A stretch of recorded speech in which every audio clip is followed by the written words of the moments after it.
can't stop the train, baby. Woo!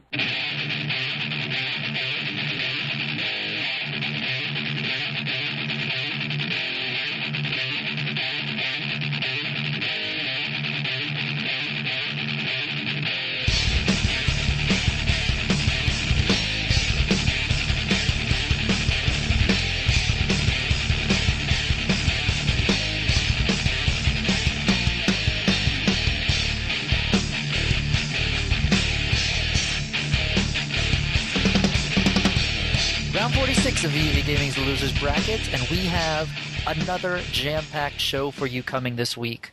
We have the new MLG network launching, some news about sales figures from WoW, the VGAs were this past weekend, got some news there, and of course there's also a title update coming for COD, so we'll be talking about that in a few minutes. But first things first, MLG has just launched their brand new network. Adam, give us some details. Yep, this past week, MLG has finally launched their new website. It's no longer going to be known as MLGpro.com. It's going to be known as MajorLeagueGaming.com. Definitely got a whole new design now. It's very sleek and clean. They're running into a little bit of technical difficulties right now with signing into your account. If you had spaces in your account before in your username, they obviously have changed it for you. So make sure you find out if your username has changed or not and go check out the website. Yeah, I found that the MLG site looks a lot better. I think it's cleaner. You know, when you do something with this many users, you're going to encounter technical difficulties, so I can be sympathetic to that. Anybody who's owned a site knows that that's complicated. I do like the change in name because I think getting that word professional out of it was important, and Major League Gaming sounds much more to the point of what they want to do. I like the fact that they've concentrated their social media on Twitter, Facebook, and YouTube. In our recent survey that we put out, it was surprising to see how popular Facebook was. So I think that was a really solid choice. Twitter is obviously critical, and obviously YouTube, where so many players post montages and other types of videos related to gaming. So I thought that concentration of sites was kind of a hint that they knew where their audience lives and plays. They did a good job, I think, of keeping a lot of the content short and to the point. If you look at what is MLG, if you look at their team, it looks pretty focused, not a lot of superfluous junk, which I think is good. So overall, I'd say, even with the technical difficulties, it was a step in the right direction. Speaking of steps in the right direction, now, this is a little bit of a subject change here, but, and Jerry, pardon me, I know how much that you dislike WoW. I know you're not a big fan, but did you see the records that Cataclysm brought in? I mean, good Lord, what was it, 3.3 million copies sold within the first 24 hours, I believe? That's pretty damn impressive. Yeah, but Call of Duty still did better, to be honest. Well, here's my argument there. Yeah, Call of Duty's going to do better, but there's a new iteration of Call of Duty coming out every year, too. And that's going to fade off sales-wise over the next couple weeks, whereas I do believe CAT is going to people are going to be continually purchasing that for the next year, 2 years, until the next expansion, even then, continuing from then on. So I don't know. I don't know if that's necessarily a good thing to compare to. And at the end of the day, they're both still under the same umbrella of Activision Blizzard, so you got to say they're making some of the best games out there at the moment. Wouldn't you agree? Well, yeah, I would say it is. But let's go back to WoW for a second, because I get a lot of comments. Jerry, why don't you like WoW? Lord Jareth, what's wrong with WoW? Let me just put it out here so that I've said it in one place, and if anybody asks me why I don't like World of Warcraft, I can tell you. World of Warcraft, to me, is MMO light. In a matter of fact, talking to some of the World of Warcraft players who I respect, Cataclysm has in many ways increased the difficulty of the game, which to me is way too little too late. Some of the things that players are required to do now should have been there all along. And in a matter of fact, my argument with WoW has always been, why do I have to grind through, 70, 80 levels to get to something interesting? One of the most discussed classes in World of Warcraft right now is the Priest. There are others that are discussed, but a lot of people are complaining about the shift in how mana is managed and what it is like to be a priest. I chuckle because in any other MMO, from back to EverQuest 2 to Ion or Warhammer, you just couldn't spam healing the way you could in WoW, which is why I could never get through WoW. It was boring and repetitive, and it appears to me that in many ways now Blizzard has listened to its audience, but at the same time, they never realized, or maybe they did realize. I shouldn't speak for Blizzard; they're a very intelligent company, but they decided to listen to this community that wanted something harder, and I think they're alienating a lot of players who, one, may not be an established guild, or two, were ready for something this difficult. Do I think it's a better game? Yeah, I think Cataclysm actually does make some good changes. Again, I don't play it, but I listen to a lot of people I respect, and from what they tell me or from the crying I hear from people, I think, man, you really should play an MMO that requires skill. Because to get to my point about what I don't like, to me, World of Warcraft has always been very simple. It's never something that requires the kind of integrated teamwork. It's like a mass of fluff and then a small, tiny sort of something good. Whereas a lot of other games, you don't have to go through all that fluff. So, I mean, I get why people like WoW. I get that a lot of people have invested time in World of Warcraft. I get that a lot of people love to play the arena. And I'm glad that Blizzard decided to make the changes they did. But I guarantee you, the one thing Blizzard excels at is breaking a game and then fixing it later. And that's will keep the community engaged and involved in all the things that go on. So hopefully that gives a little bit of more insight why I'm not a big World of Warcraft fan. Well, Jerry, you know what I'm not a fan of? Let me think. Nope, I give up. The VGAs. They are a joke. Do you agree with me?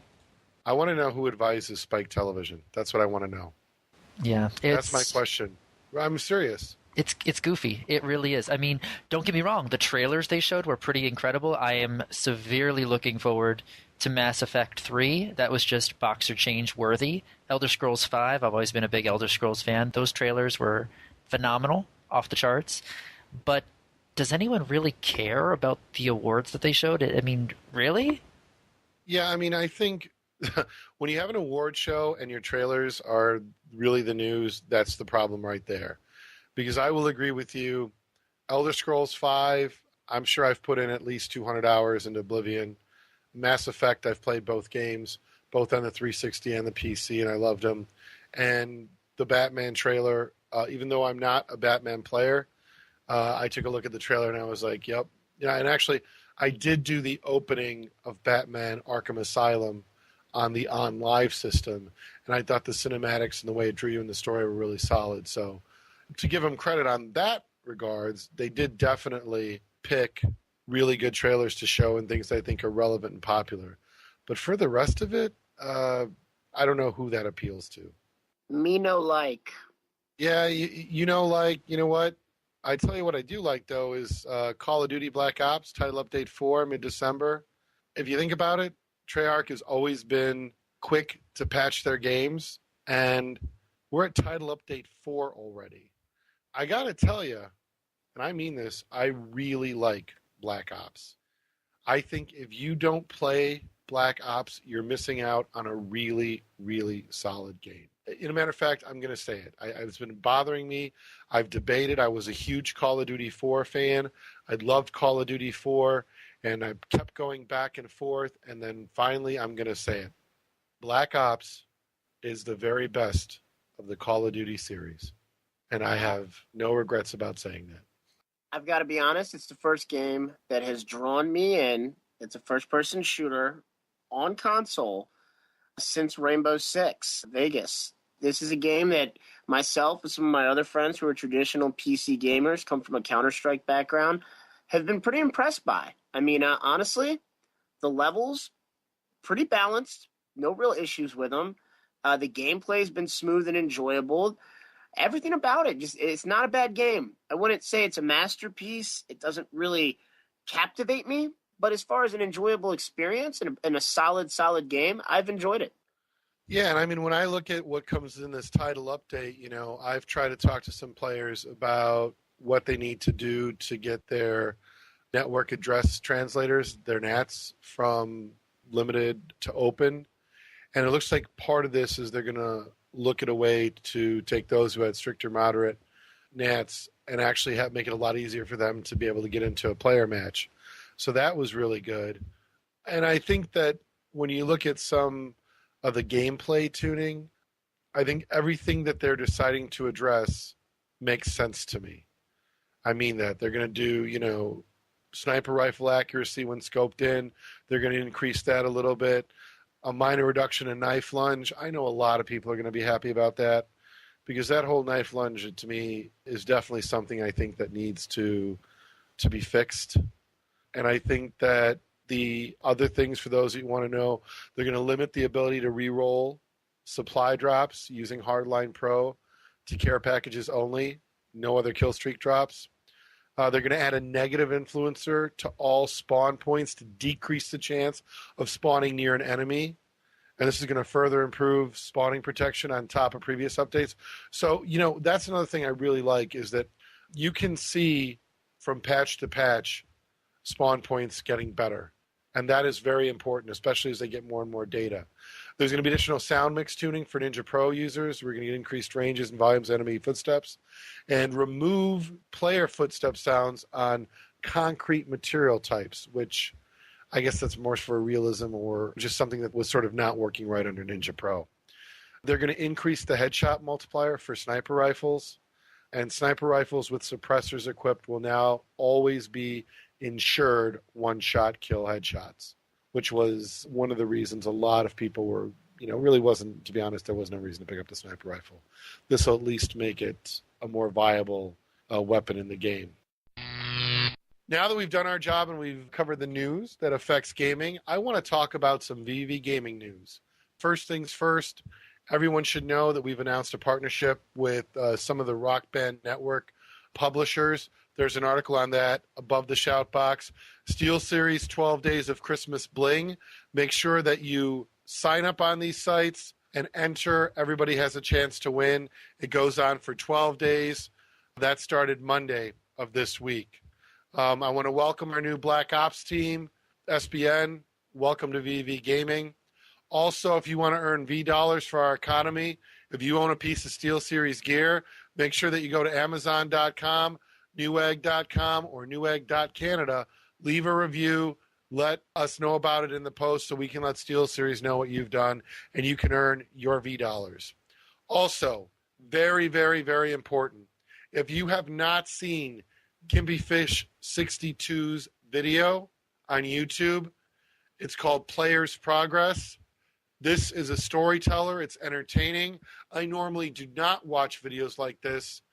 I would love to get feedback from the community because I, for one, am really, really pleased with Gimpy Fish's debut YouTube video in a series known as Player's Progress. Today's special guest on the Losers Bracket is the CEO and founder of www.battleempire.com. Feel free to go check it out. His name is Thomas McCarthy. Thomas, welcome to the show. Hi.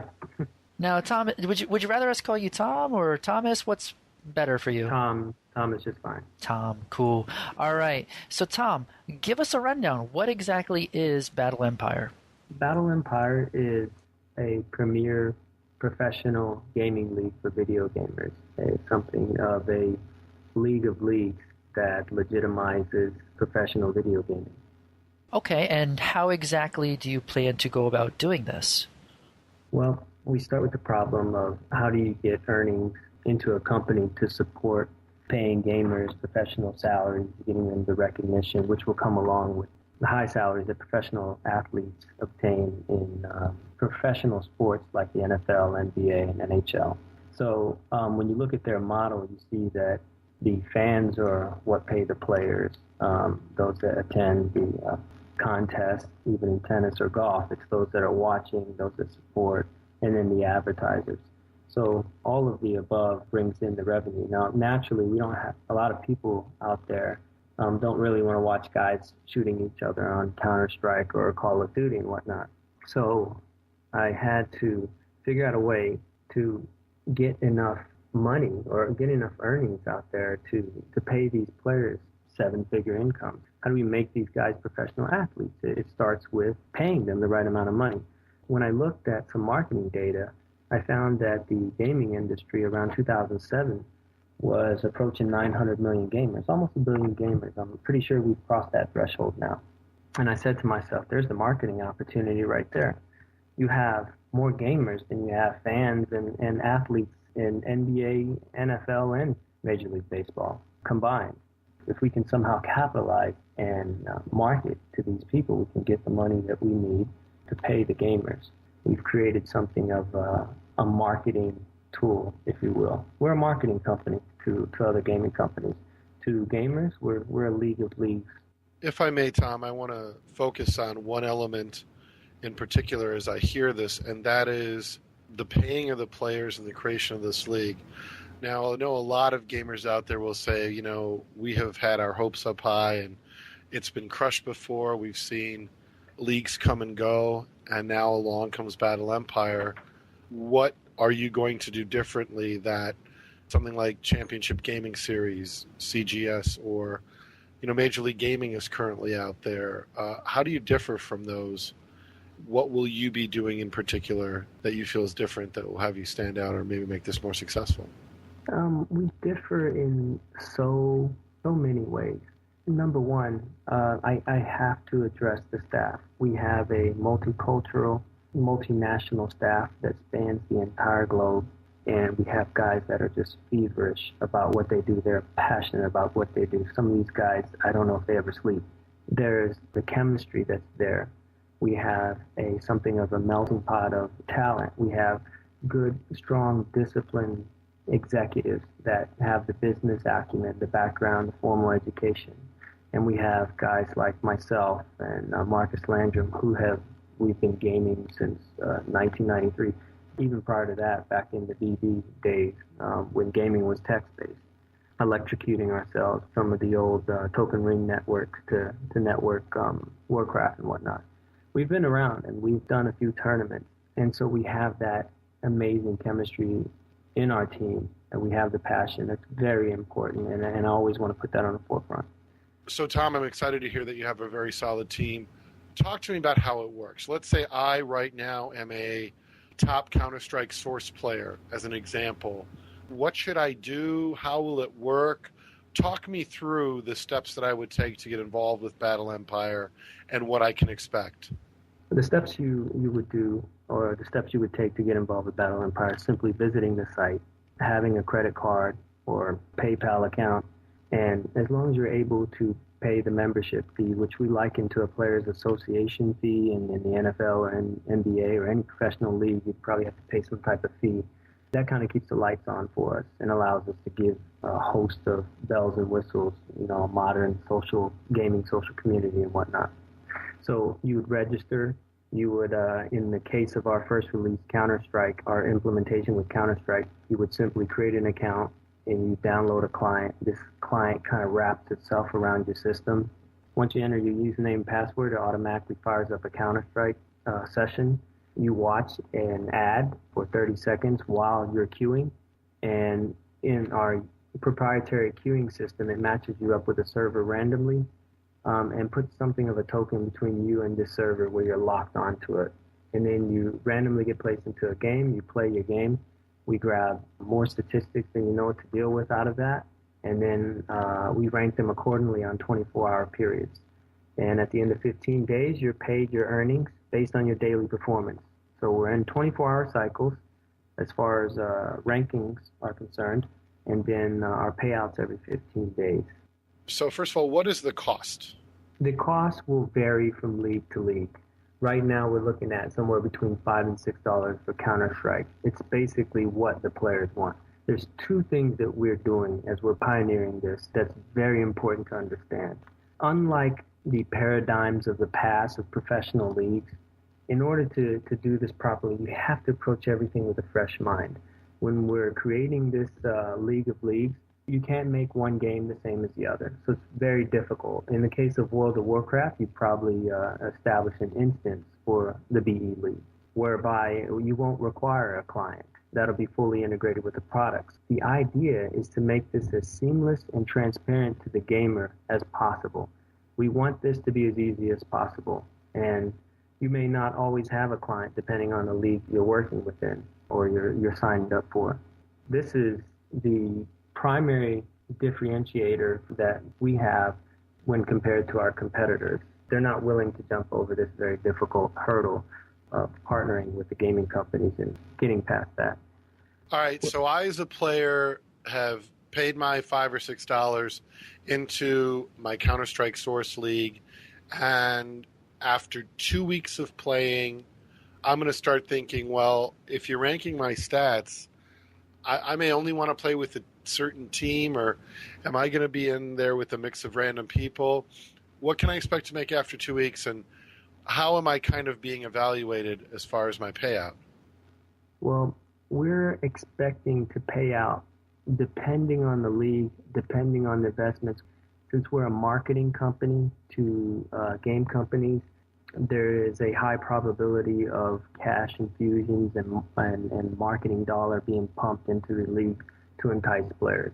We get the gaming companies to sell more product, to get additional subscription and whatnot, and that pumps money into our league. And so we expect anywhere between $4 and upwards to $10 per gamer pretty much being pumped into the league. So you can imagine, let's say, for instance, in Counter-Strike, there's an estimated 6 million registered players worldwide. If we so much as grab, let's say, 100,000 over the next 6 months, you can expect to easily pay $5 a player. So you can imagine 500,000 each month going into the gamers' pockets. And the number one player of 100,000 will likely be seeing 6 figures for just a month. So in 2 weeks, it's possible that if you're number one, you could possibly make 6 figures just in the 2 weeks of 500,000. A good percentage of that 500,000 is going to the top player, and we've modeled the payout similar to PGA and tennis. We actually have a very, very complex algorithm that we put together in a black box, and we've patented. And this is what distributes the payout to the gamers. And in that similar model, it really rewards the top few, and payments go all the way into the 25th and 30th percentile.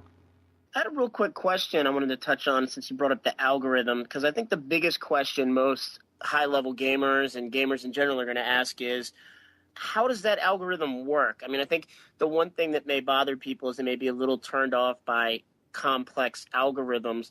Is there any generalization of a percentage? Like, let's say top 15%, top 20% of the gamers will get paid out. How would you really kind of imagine that breaking down? This is somewhat classified, and but what I can give you somewhat of a general answer, and hopefully this will satisfy your question here. You can expect a good 50% of the pot going to the top 10% of players, and then the remainder going to the next 20%. So we're looking at covering a good 25-30%. But if you're in that top 10 percentile, you can more than likely earn a living off of this. It goes back to our creed.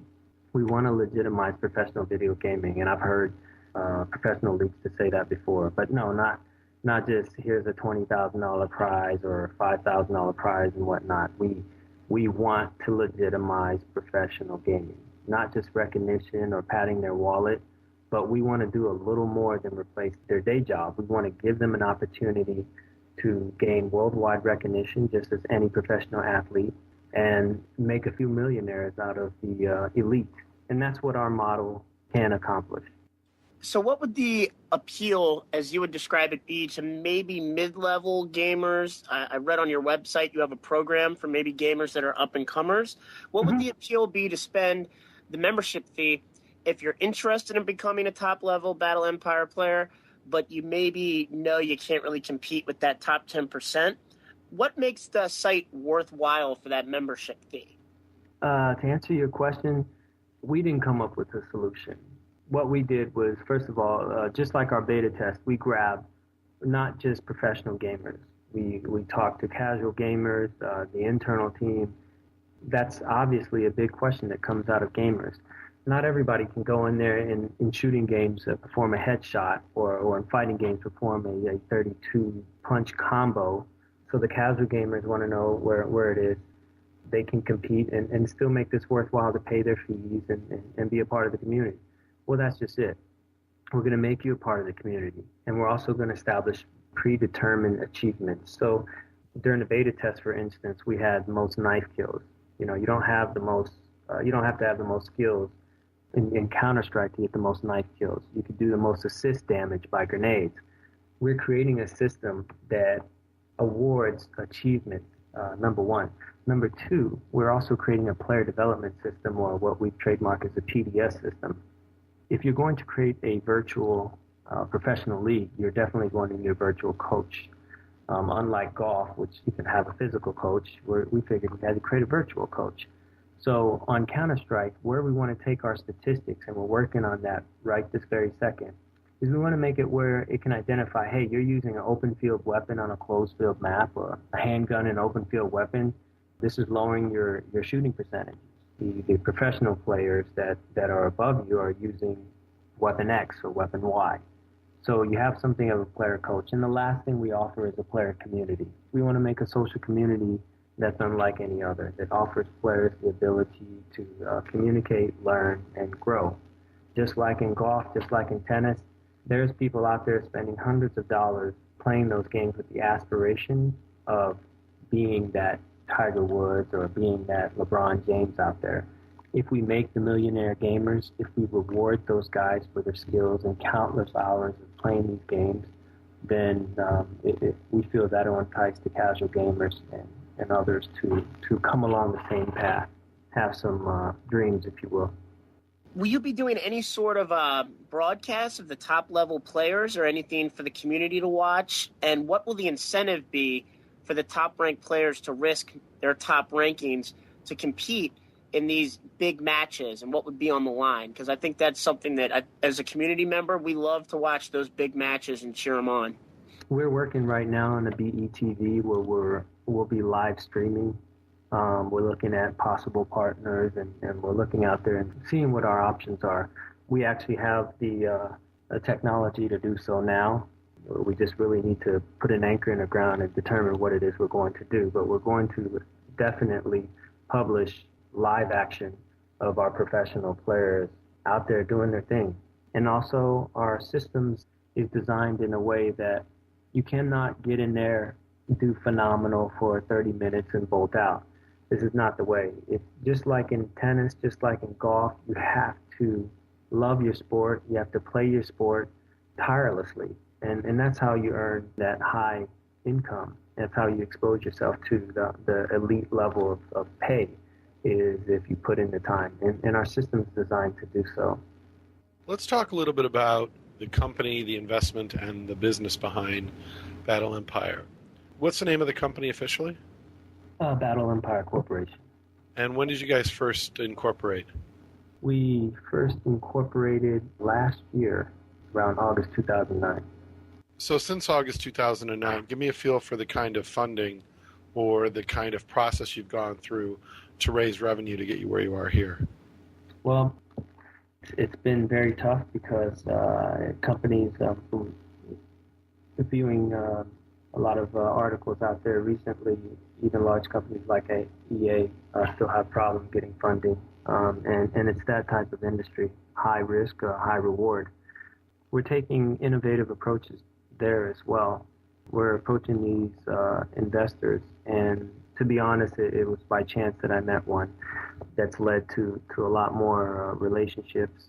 It's just cultivated a lot of relationships from there, and has allowed us multiple avenues of income. And I think how we gain that capital is we sell it differently. We go there and we say, hey, you know what, here's the market opportunity. Here's a ironclad business plan, ironclad pro formas. We've done our research. We've done our marketing. If this takes off, it takes off like Facebook. They get the chance to either jump on the boat or completely miss it. And That's what a lot of companies like Google and Yahoo and whatnot, they faced a lot of trials like that. And that's how we're dealing with it, more or less. We give them an opportunity. We wrap this up in the business paperwork, and we back it with the financials. We back it with the acumen. We back it with the staff. And it usually takes a lot of sleepless nights of information gathering and whatnot to get there.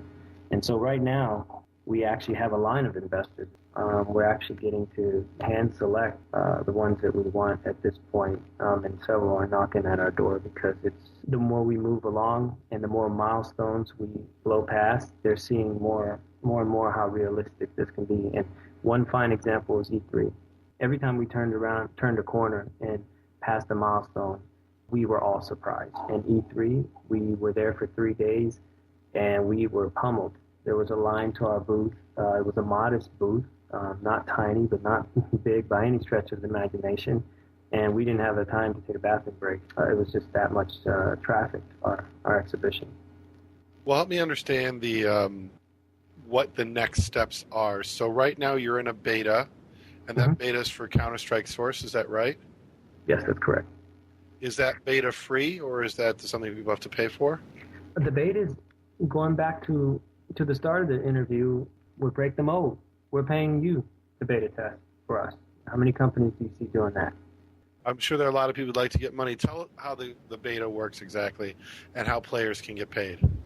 They do through a very strenuous process where we examine their application. They're asked a lot of questions. We have our guy, Matthew. He reviews each and every application. It's a manual process, not automated by any means. And he approves the process. You put in your account information, come out and play for a couple hours. It's scheduled 8 to 10, 7 days a week. Get in there, do the best you can, and get a check. We put $1,000 up for grabs, and we randomly throw in gift cards, Visa cards, and whatnot in there. So players have an opportunity. We had a knife night. Who can get the most kills with a knife on CSS? And it was a great time, and we have great responses. This is one thing I definitely would like to point out about our beta. A lot of our staff, we know the personality types with managing gamers, and it can be rather difficult at times. And the personalities really span the gambit. As a collective, they've been uniform in their opinion of what they've seen in beta. And it's been nothing short of complete excitement for what's going on and what's about to happen to their world. I guess where I get a little bit confused is that when a player is accepted into the beta, they get to, I guess, test out the technology of Battle Empire. Can you sort of walk through, because at least up until now, the staple of all competitive gaming has obviously been live LAN events, and it seems Battle Empire is all online. I'm sure a lot of players would be very skeptical about how effective it is to hold an online tournament. Want to talk about what you may offer that's different from the other online experiences? Sure thing. Let's not forget the fact that we're not throwing around pennies. Let me restate that. We're talking about, in a 100,000 player community, we're talking about 7 figures for the top player, an annual income of over 7 figures. Number one, that definitely sets us apart. Number two, this beta is to bring people in, is to test latency, it's to test the configurations, to test the interoperability of the clients with the various operating systems out there. How well do we run on XP, of course, or Windows 7 and Vista? See what kind of problems players are having, seeing if they like our site, the flow, ease of use, and whether or not they can understand and know where they're going, and allowing players to create this league. We're putting them in the driver's seat. What is it that you want to see? How do you want to play these professional games? Should you vote on a map, or should it be randomly thrown in there? And we get really good ideas from them.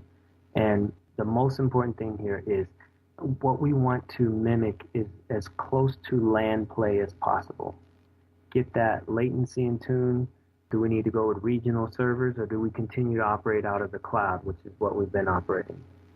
And we iron all of this out, work out all the kinks, and we get them the gaming system that they've been asking for.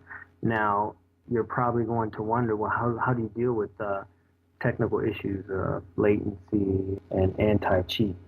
We can start with latency. We found that direct hosting offers the smoothest play.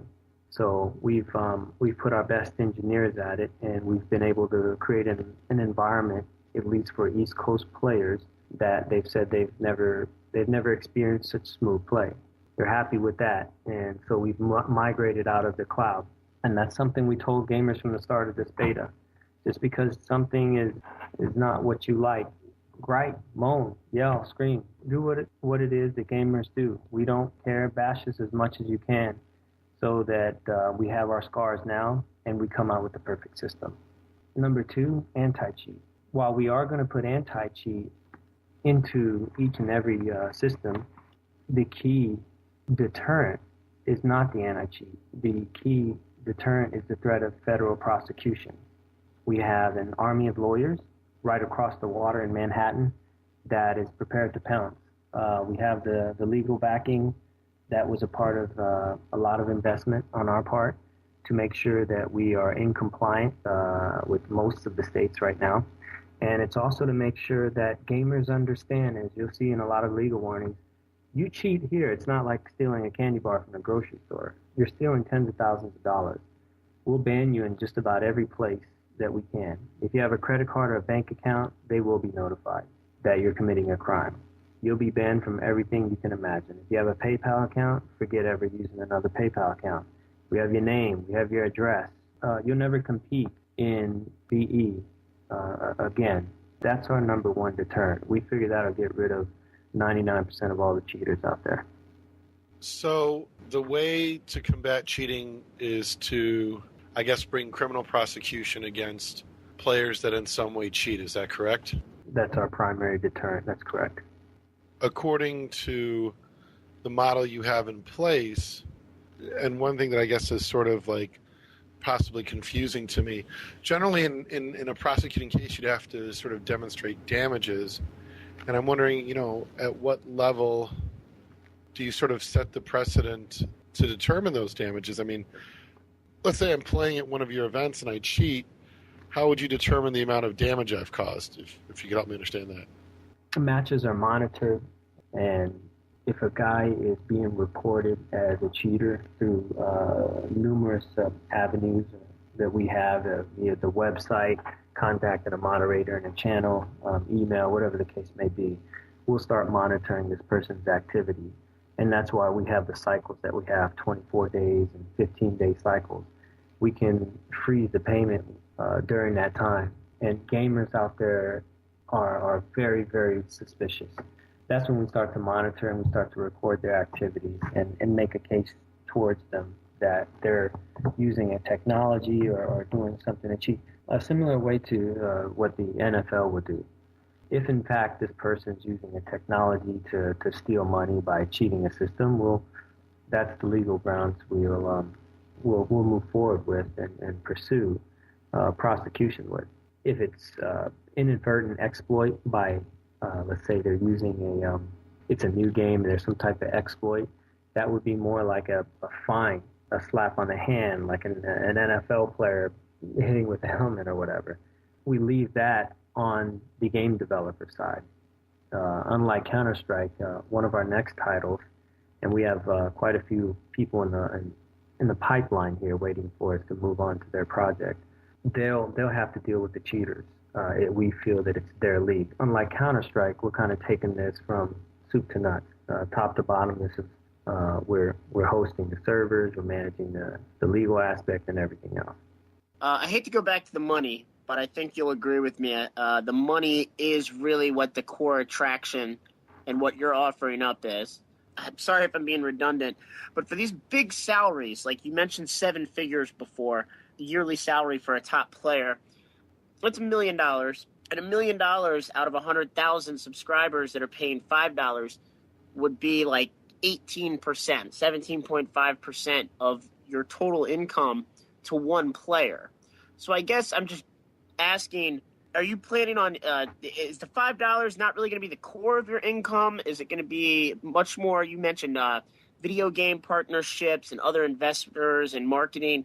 Is the $5 more just to kind of cover the cost of operation? Because you also mentioned moderations and legal teams, etc. It sounds like you guys are launching a pretty hefty company over there with broad aspirations.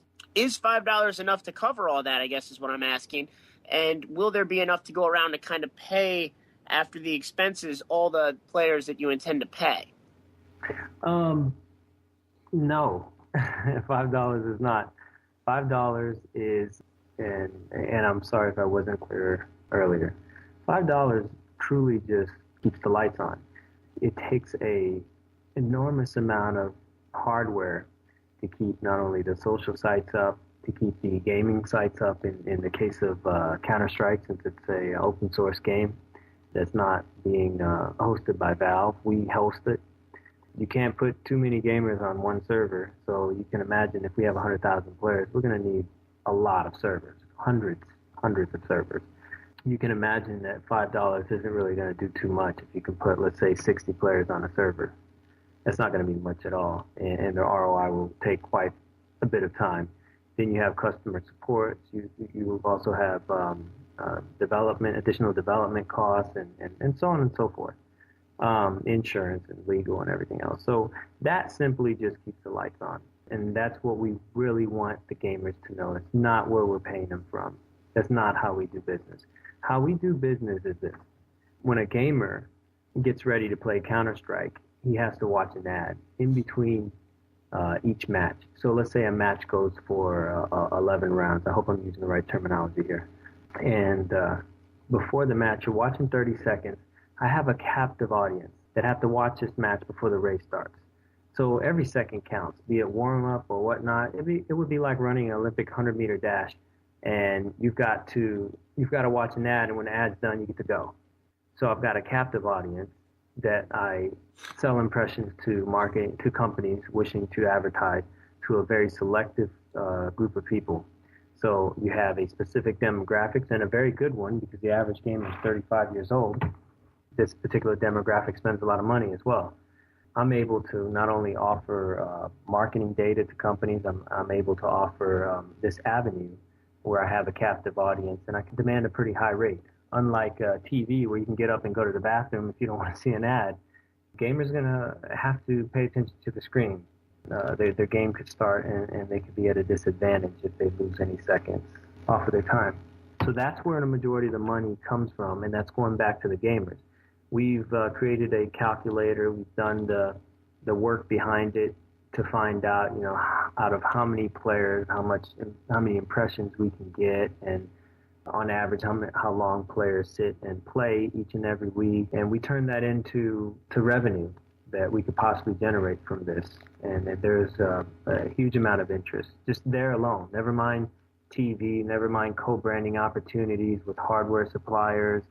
And I can think of a number of alternative revenue streams that we can get it from. So you as gamers out there, you don't worry about that part. We'll do our job. We'll take care of the marketing part, similar to what the NFL would do, and we'll get the cash to the gamers. That's our responsibility. Awesome. And my last question, is this going to be an 18 and up community? From a legal standpoint, yes. Can we stop mom and dad from putting their credit card down because they have a 13-year-old prodigy? Well, guess what? That's the modern world.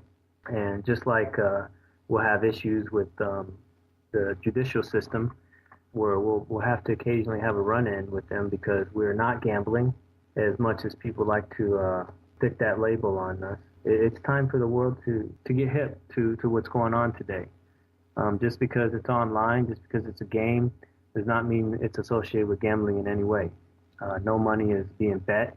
This is not a tournament. This is a league. We may have to comply by certain rules. You may see what you're going to get paid the previous day. Things may be cycled 24 hours in advance, so we comply. But we're not just looking to comply. We're looking to be in the courts eventually and changing the way they view things. because we're not a gambling company. We're pioneers, and we're hoping to change the landscape out there. Okay, so just for clarification, it will be 18 and up, and if you find out that there are under 18 gamers, they will be removed? We don't have any way of knowing. But if we find out, I would assume that we would pursue that course. And I have one final question. What's next for Battle Empire? What are your next sort of milestones? Right now you're in the middle of a Counter-Strike Source beta. And then how long will that last? When is it over? What are the next steps? We expect beta to last another 2 to 3 weeks before we go live. This kind of trails back to the questions about the business side. We're in the mix with a couple of investors, very big investors, because we're coming out of the box heavy marketing, heavy branding. Hopefully you'll see it on TV. Thankfully, we're going to see it on sites like yours. And we hope to get our name out there, get all over the social channels so everyone thinks BE when they think of professional competitive cyber gaming. Once we release Counter-Strike, we'll ramp up significantly. Well, we've been ramping up quite significantly. We're at about 18 employees now. We're going to give some time to our potential partners that visit us in BE. We have a laundry list. We're actually in contractual stages with several organizations right now that would like to see our system integrated with their games. To gaming companies, and we didn't get to cover this very much, but we offer an opportunity to enhance their offer. And that's what gaming companies look for these days. Any additional feature they can put on there. And this is no different than any other feature. This allows you to offer gamers the ability to play your game for money. So they can inject dollars into BE to entice players, and the players have to come either take it off their shelves or, let's say in the free-to-play model, spend more money on their equipment and whatnot. There's not a single niche here that we can't cover. Grandma and grandpa can play bingo or backgammon online and earn money. You can play social games, handheld games. It's all in our 3, 5, 10-year plan. We are spanning across multiple consoles. We have some very, very big suitors right now, very big, in overseas that are interested. But unfortunately, we've been buried in what we're doing here with Counter-Strike, because there's one thing we all know, and this is the gamer side talking. We know you can't come out with a product and fizzle, because you'll never get a second chance. Well, Tom, I want to thank you so much for your time, and we want to wish you the best of luck with Battle Empire, and hopefully we'll have you on our show for the next milestone update. Thank you. Thank you, guys. I really appreciate the opportunity. Thanks for stopping by this week with the Losers Bracket crew. Thanks to the VVV sponsors, SteelSeries, Control Freak, MusicSkins.com, GamerLogos.net, and Custom Inc. Thanks to the VVV community, as always, for their feedback and support. We love you guys. Be sure to stop by our podcast homepage at vvvgaming.podbean.com. Also, subscribe to VVV Gaming on iTunes to follow both of our shows, Directional Influence and The Losers Bracket. Email us at thelosersbracket at vvv-gaming.com or follow us on Twitter, where we are simply known as Losers Bracket. This is The Losers saying goodbye. I'm out of here, everybody. And next week, we will talk in great detail about the Battle Empire interview. But I want everybody to hear it without my 2 cents thrown in. Last but not least, guys, make sure to check out Smokey Prog's charity event this coming weekend. There are going to be tons of giveaways. Feel free to donate as much as you'd like. It's all going to a really good cause. For every $10 you donate, you'll be entered into a drawing to win some fantastic prizes. Remember, this is all going to support the Leukemia and Lymphoma Society. Make sure to check out the stream. It's going to be incredible. This is the Losers Bracket crew. We're signing off. We'll see you next week.